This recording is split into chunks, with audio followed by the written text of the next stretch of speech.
ಕನ್ನಡದ ಬಗ್ಗೆ ನಟ ಕಮಲ್ ಹಾಸನ್ ನೀಡಿರುವಂತಹ ಒಂದು ಹೇಳಿಕೆ ಅದು ವಿವಾದವನ್ನ ಸೃಷ್ಟಿಸಿದೆ. ಕನ್ನಡದ ಬಗ್ಗೆ ನಟ ಕಮಲ್ ಹಾಸನ್ ಒಂದು ಸ್ಟೇಟ್ಮೆಂಟ್ ಕೊಟ್ಟಿದ್ದಾರೆ.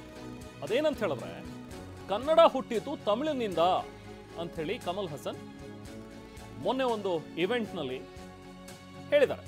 ಕನ್ನಡದ ಬಗ್ಗೆ ನಟ ಕಮಲ್ ಹಾಸನ್ ಕೊಟ್ಟಿರುವಂತಹ ಈ ಒಂದು ಹೇಳಿಕೆ ಈಗ ವಿವಾದವನ್ನ ಎಬ್ಬಿಸಿದೆ. ಥಗ್ ಲೈಫ್ ಅನ್ನುವಂಥ ಒಂದು ಸಿನಿಮಾ ರಿಲೀಸ್ ಆಗ್ತಾ ಇದೆ. ನೆಕ್ಸ್ಟ್ ವೀಕ್ ರಿಲೀಸ್ ಇದೆ. ಅದರಲ್ಲಿ ಕಮಲ್ ಹಾಸನ್ ಲೀಡ್ನಲ್ಲಿದ್ದಾರೆ. ಕಮಲ್ ಹಾಸನ್ ಅವರ ಚಿತ್ರ ರಿಲೀಸ್ ಇವೆಂಟ್ಗೆ ಎಲ್ಲ ಕಡೆ ಹೋಗಿ ಪ್ರಚಾರ ಕಾರ್ಯದಲ್ಲಿ ತೊಡಗಿದ್ದಾರೆ. ಆ ಟೈಮಲ್ಲಿ ಮಾತನಾಡ್ತಾ ಕನ್ನಡದ ಬಗ್ಗೆ ಕಮಲ್ ಹಾಸನ್ ಕೊಟ್ಟಿರುವಂಥ ಒಂದು ಹೇಳಿಕೆ ಈಗ ವಿವಾದವನ್ನು ಎಬ್ಬಿಸಿದೆ. ಹಾಗಾಗಿ ಈಗ ಸೋಷಿಯಲ್ ಮೀಡಿಯಾದಲ್ಲಿ ಸಾಕಷ್ಟು ಪರ ವಿರೋಧದ ಹೇಳಿಕೆಗಳು ಬರ್ತಾ ಇವೆ. ಕನ್ನಡಿಗರು ಕೂಡ ಆಕ್ರೋಶವನ್ನು ವ್ಯಕ್ತಪಡಿಸ್ತಾ ಇದ್ದಾರೆ. ಬನ್ನಿ ಆ ಇವೆಂಟ್ ನಲ್ಲಿ ಏನ್ ಹೇಳಿದ್ರು ಎಕ್ಸಾಕ್ಟ್ ಆಗಿ ಕಮಲ್ ಹಾಸನ್ ಕೇಳೋ. என்கிட்ட கேட்பாரு, அந்த காட்சி எப்படி ஆஹா அப்படின்பாரு. நிஜமா சொல்றாரா இல்ல சும்மா சொல்றாரு? ஆனா ஒவ்வொரு வாட்டி பார்க்கும்போது இன்னொருத்தரை கூப்பிட்டு சொல்லுவாரு.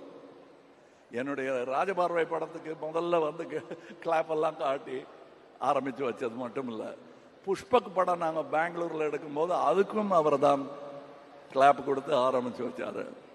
இது அந்த ஊரில் இருக்கும் என் குடும்பம், அதனால தான் அவர் இங்கே வந்திருக்காரு. அதனால தான் நான் பேச்சை ஆரம்பிக்கும் பொழுது நான் உயிரே உறவே தமிழே என்று ஆரம்பித்தேன். அதில் தமிழிலிருந்து பிறந்தது தான் உங்கள் பாஷையும், அதனால் நீங்களும் அதில் உட்படுவீர்கள். அண்ணா